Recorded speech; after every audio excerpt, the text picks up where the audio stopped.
At number 10 is Mission Impossible Final Reckoning. Now, I might have already missed for a lot of people because this got a little bit of mixed reviews, but for me personally, just the visual storytelling and the breathtaking cinematography was enough for me to just absolutely love this movie-going experience. I mean, I can't forget the entire sequence that takes place underwater. I mean, it was amazing to see it in IMAX. And on top of all that, you get Tom Cruise doing these amazing action sequences that he's really up there doing. In particular, that last final fight scene taking place completely in air. It's so creative when it comes to its action aspect. I mean, we see other movies do similar things, but there's a unique feeling to this movie because you know he's really doing it, and the way it's shot, it really drives that point home of absolute danger. Of course, the way it's written, I really noticed on my second rewatch that it gets really convoluted, it gets overly complicated when it didn't really need to be. There's a bunch of antagonists, it's hard to focus on any of them really, but I'm willing to forgive all that, including the inclusion of an incredibly cheesy line. He literally says, "Catch me if you can, Ethan." I forgive all that because the action is phenomenal. The soundtrack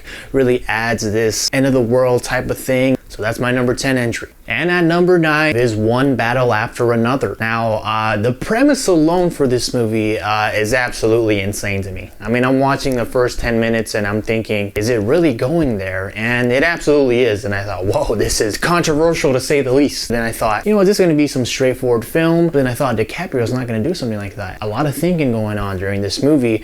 And I was right. This movie is very complex and layered. It has some really interesting relationships between people who couldn't be more polar opposite when it comes to their political alignments and also their personalities. And to see them clash is just amazing. But also, it's not afraid to show the flaws in every person no matter where they align. And of course, it doesn't try to redeem the white supremacists, but it also presents every person in this film as deeply flawed because they're human beings. It just adds this authenticity to this entire film, and with that comes really high-end stakes. It always feels like these people can be seriously hurt and they feel like real people. And despite its very serious topic, it's able to throw in some comedy in there, lighten the mood, even when things are desperately scary. And there are also these high impact moments where people get hurt and it feels like a punch. Despite the movie being so long, it's paced so incredibly well. I think it gives us one of the best original characters ever with Sean Penn's Lockjaw. My number 8 favorite movie of 2025 is Superman. Now, I'd never been a fan of Superman up until I saw this movie. I just always thought it was a character that was impossible to ground and make a entertaining film out of, but they found a way how to do it. And how do they do it? By holding down Superman by the powers of politics, holding him politically accountable. When he acts, does he act for the country he's a part of,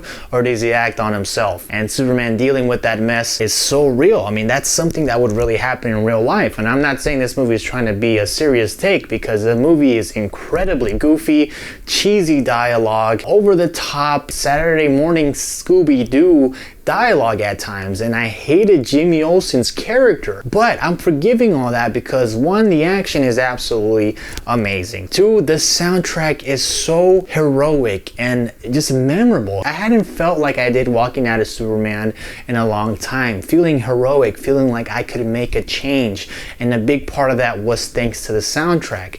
But also Corn Sweat's performance as being this goody two-shoes but also extremely powerful being was incredible. It's able to land on so many levels. His smile just feels so authentic and warm, and that's my number 8 pick, Superman. And at number 7, it's Zootopia 2. Now, I think Zootopia is the best original Disney IP in a long time. I think the way it's able to tackle these really complex social issues but somehow make it digestible for children is absolutely incredible. And on top of all that, the animation is incredible. I think it's so polished. It doesn't really push the animation genre into a whole new field, but I think it perfects it. I think this is years and years of animators who are professionals just completely perfecting this art. When these little animal characters are coming out of the water and there's like water on their hair follicles, it looks so incredibly real. But on top of that, these characters are so freaking charming. I mean, every single one of these characters gets a chance to charm people,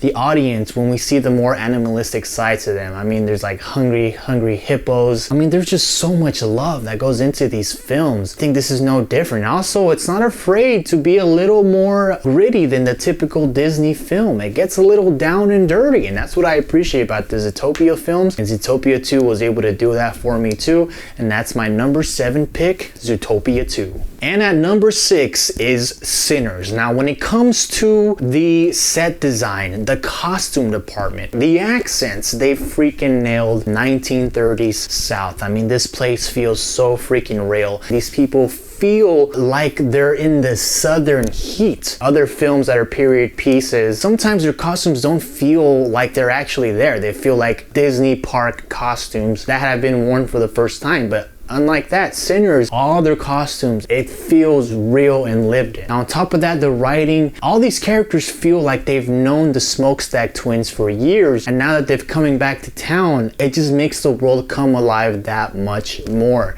These stakes are super high because these people feel real because we've been spending so much time with them. Also, I think Haley Stanfield gives one of the best performances she's ever given. I mean, she completely transforms into this Southern girl, and I think the vampire design are absolutely just pure cinema. The way the movie portrays music as a magical force, but also portrays the vampires as another supernatural force, to see them fight each other, it makes the world feel like there's more mystical forces out there. And I know this is a movie that they probably didn't think about doing any type of sequels, or maybe they did, but I wouldn't mind a franchise based in this world because it feels like there's mystical elements all around. But yeah, that's my number 6 pick, Sinners. And at number 5 is Warfare. This movie is unlike any other war film I have ever seen. I didn't know what to expect, but I didn't expect to feel the most tense I've ever felt during a war movie or kind of a horror movie. It's basically a horror movie. The way it's shot, it's constantly teasing you with what's gonna come out and attack the soldiers. You see certain elements that in other movies would welcome an attack, a jump scare, keeps you on your toes. That is, up until a certain point in the movie, things absolutely erupt and the movie completely changes. All of a sudden, it's this constant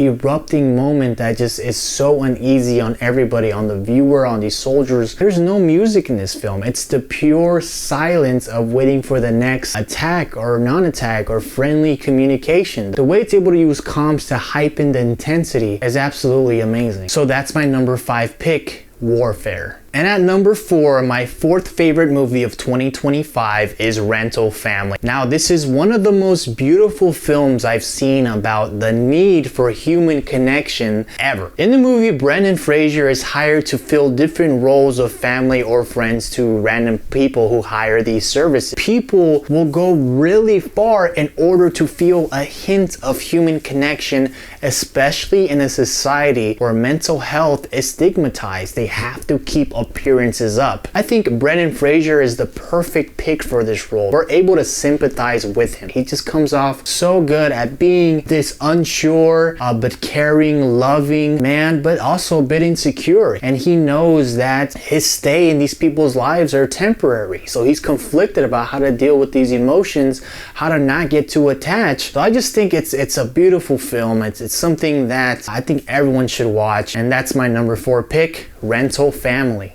And my number 3 pick, my 3rd favorite movie of 2025, is Weapons. I think this movie is equally terrifying as it is absolutely hilarious. The way the story is told in such a unique way, we get different perspectives of the same events, but they never repeat themselves. I think that's an incredible accomplishment because that's something I don't like, where stories go backwards. But that doesn't necessarily happen in Weapons. Even though some events are covered twice, it's not repetitive. We see a different side that we didn't see in the first time we visit those events, and I think that's just a really creative way to unfold this story that involves so many different protagonists up until the big reveal at the end. And I gotta say, this ending is absolutely explosive. I remember seeing this in theaters in my crowd, absolutely loving the ending. There was such a strong response, and that to me is cinema. If you're able to play with our emotions this intensely, that's amazing. You're able to scare the hell out of me and later make me laugh my ass off. I think that's an incredible accomplishment. This villain in Weapons has such a unique take on what a villain could be. There's also a portrayal of a homeless person and a cop, which are equally as hilarious and authentic as possible. It's just such a unique film. That's my number 3 pick,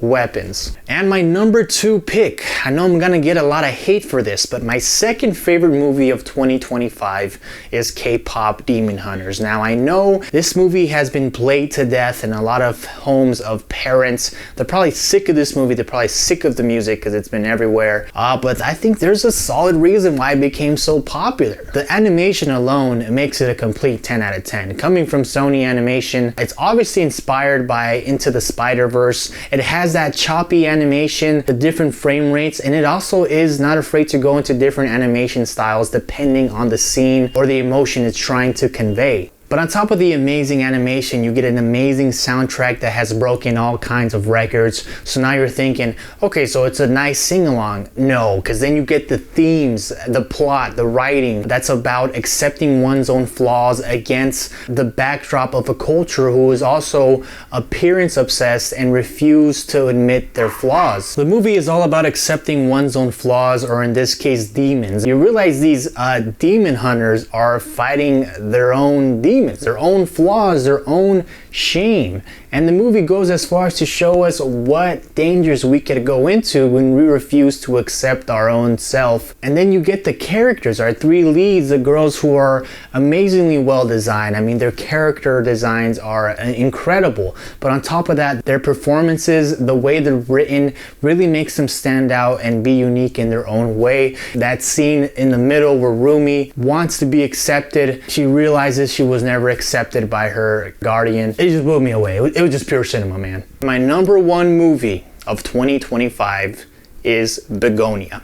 Now, this movie is incredible. As far as the way it's written, I think it's an absolute masterpiece. It's about so many things at once. It's about the dangers of living in an online echo chamber. It's about the dangers of years and years of resentment. It's about trauma-induced psychosis. It's about how certain rich people can become so rich that they might as well be alien to the rest of us. But I think it really hits home, especially in today's day and age where you really don't have to communicate to anyone and just be online all day. In the movie, these schizophrenics kidnap this rich girl, this billionaire CEO, and they try to get her to admit she's an alien. We have nowhere to feel secure because all these characters are flawed in their own way. Despite its very bleak plot, it still slides in hints of comedy here and there. And the way it's shot, there are these moments of memories. We're not sure if they're memories or dreams, and it really places us in the mind of this schizophrenic person. On top of all this amazing written dialogue, we get some of the best performances of Jesse Plemons and Emma Stone and the cousin, Aiden Delbeze. There's also a moment with this character that is just, it was a huge gasp in the crowd when I saw this, including myself. I was just blown away. And yeah, that's my number 1 favorite movie of 2025, Begonia. It has an ending that's gonna make people argue over it forever and ever. I mean, I am in the minority of what the ending could mean, and that's my list. Let me know how wrong I am. Those are my picks. I can't wait for next year, and I just want to keep watching some cinema.